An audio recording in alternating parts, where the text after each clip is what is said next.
socio dunha cooperativa de 14 socios e nos dedicamos á cría de porco celta, en libertad, en semilibertad e libertad. Iniciou a cooperativa inicialmente como criadores, só exclusivamente como criadores, pero vimos que era necesario finalizar a comercialización hasta o final, non? Sacar o produto nós e elaboralo nós, non? Ahora mismo temos un acordo con un elaborador, un pequeno elaborador, que apostou por nós, apostou por noso produto e nós o que facemos técnicamente é criar, é dicir, desde que nacen ata que son sacrificados e verificar, obviamente, pues, que as canais saian homoxéneas e que teñan unha alta calidade, claro.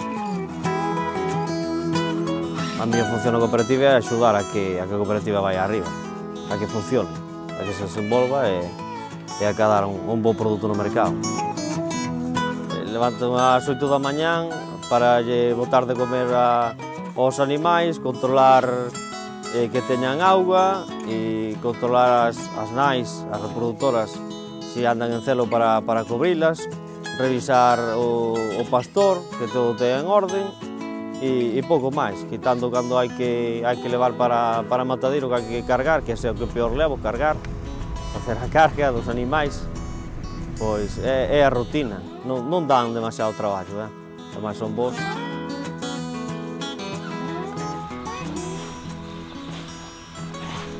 Comen o máis natural posible, unha mezcla de cereais, e despois do que haxa no campo onde vive, por exemplo aquí castaña e landra. Non ten ningún tipo de antibióticos, non ten química, non ten absolutamente nada que tenga precisamente os porcos industriais, non? Un porco normal de industria pois demora 6 meses só en sair de cara ao mercado e o noso pois dura entre un ano e 2 meses, non? E iso implica pois eso, unha falta de rentabilidade económica desde un punto de vista industrial, pero para nós é un valor añadido, porque é unha cría en extensivo, é unha cría mimada.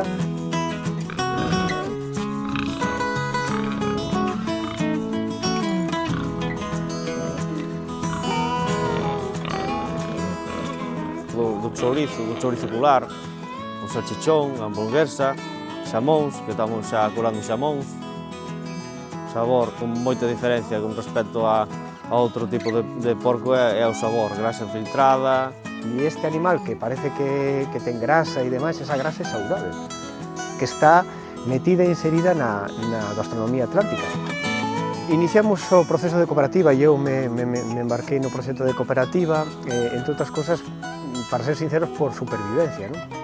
Asentarse no rural galego nunha estructura minifundista é altamente complexo, non? Entonces, víamos que, oye, por que non nos unimos e buscamos un pouco o rescate dos nosos antepasados, non? O rescate dos nosos avós, que se unían e facían pois, a labranza xuntos, todo facían prácticamente xuntos.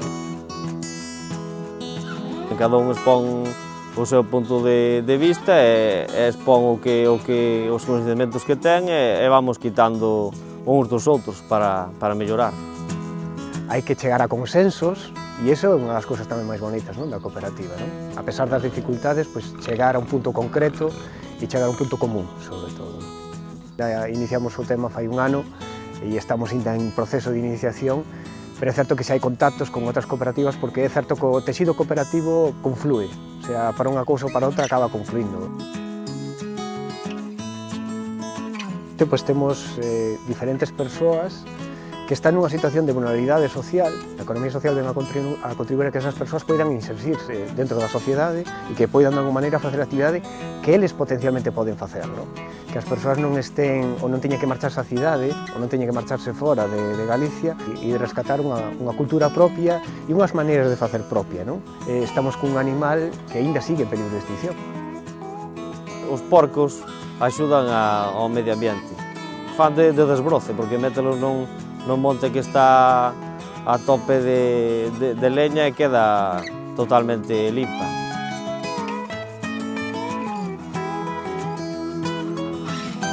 Creemos que non hai outra alternativa que a unidade entre os pequenos criadores e facer un produto de proximidade donde a xente poida de alguma maneira saber onde sai ese produto, que é de cerca da súa casa e que é un produto feito con mimo e cariño e con calidade, non?